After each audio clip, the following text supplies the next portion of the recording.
నందదేశపు యువరాణి రుక్మిణీదేవికి యుక్త వయసు వచ్చింది. కుమార్తెకు వివాహం చేయాలని సంకల్పించాడు మహారాజు. కానీ రుక్మిణీదేవి తన తండ్రిని చిత్రమైన కోరిక కోరింది.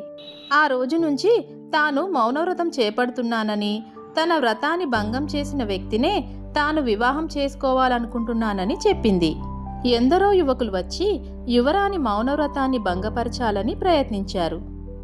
వారిలో ఎందరో అందగాళ్ళు, వీరులు, శూరులు ఉన్నారు. అయినా ఎవ్వరూ ఆమె మౌనవ్రతాన్ని ఛేదించలేకపోయారు. రోజులు గడిచిపోతున్నాయి. ఇక తాను తన కుమార్తెకు వివాహం చెయ్యలేనేమోనన్న దిగులు పట్టుకుంది మహారాజుకు. ఒకనాడు సభ జరుగుతుండగా ఒక యువకుడు వచ్చాడు.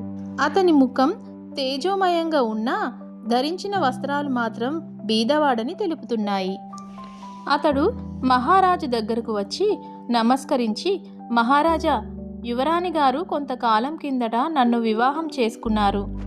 కానీ నేను నిరుపేదను కావడంతో ఆ విషయం మీకు చెప్పలేక ఇలా మౌనవ్రతం అంటూ కాలం గడుపుతున్నారు అన్నాడు.